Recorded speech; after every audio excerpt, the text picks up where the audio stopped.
dowladda Imaaraadka oo ku hungowday qorshe ay lahayd mucaaradka oo waayuhu bay sugayeen dowladda Turkiga oo ka shaqeysay nabadda Soomaaliya diidayna dalab kaga imaaday Imaaraadka Carabta oo ku aadan in hub la siiyo mucaaradka Soomaaliya iyo heshiis lagu kala kacay. warbixintan oo dhameystiran ayaad maanta oo Jimcaha ku daawan doontaan muuqaalkan.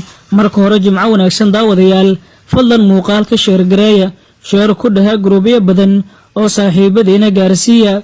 hagaag aynu ku bilownaa. sida uu xogo ku helay galwareed, dowladda Turkiga ayaa waxay Imaaraadka Carabta ka diiday in hub la siiyo kooxaha mucaaradka ee Soomaaliya. Imaaraadka ayaa la sheegay inay doonayso in Turkiga ay hub ugu deeqaan siyaasiyiinta si ay fawdo dalka ugu abuuraan haddii ay weyso damaceeda gaarka ah. dowladdan Carabeed ee xiriirka loo jaray kol hore balse haatan Rooblo uu la heshiiyey ayaa doonaya in mar kale ay faragelin ku soo sameyso arrimaha gudaha ee Soomaaliya. waxaa la xusay inay wadato musharax ay doonayso inuu ku guuleysto jagada madaxweynaha Soomaaliya si uu ugu fuliyo dana badan oo ay Soomaaliya ka leedahay loona diiday muddo badan. waxa ay dowladdan in badan lacago siisaa siyaasiyiinta mucaaradka ah iyo qaar ka mid ah madaxda maamul goboleedyada dalka si ay ugu soo horjeestaan dowladda Soomaaliya. Axmed Madoobe iyo Saciid Cabdullaahi Deni oo kala hogaamiya Puntland iyo Jubbaland ayaa la sheegay inay xiriir dhow la leeyihiin dowladdan Carabeed, sidoo kalena ay dhaqaale fara badan ay ka qaataan.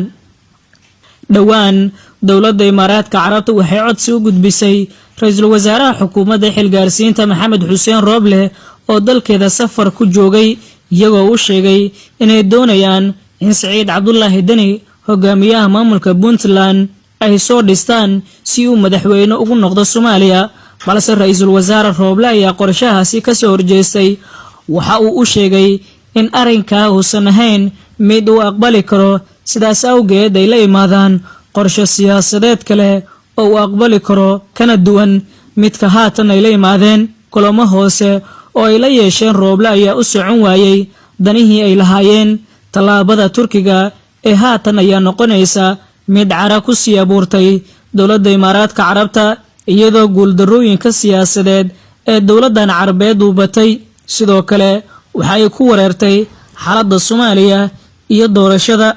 heshiis ay Imaaraadka la geli rabtay dowladda Turkiga ayaa la sheegay in uu fashilmay kadib markii dowladda Turkiga ay ku dhiiran weysay in Soomaaliya ay colaad ka huriso. dowladda Turkiga ayaa in badan Soomaaliya waxa ay ka caawisaa dhinacyo badan.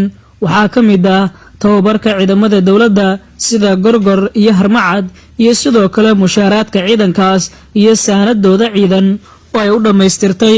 balse Imaaraadka ayaan la ogeyn waxqabad muuqda oo ay haatan Soomaaliya u qabatay marka laga reebo hagardaamooyin iyo khilaaf ay madaxda dalka ku sameyso. tallaabada dowladda Turkiga ee qaaday ee ugu hiilisay Soomaaliya ayaa lagu bogaadiyey, iyadoo laga soo horjeestay falalka weli ay isku dayayso dowladda Imaaraadka Carabta.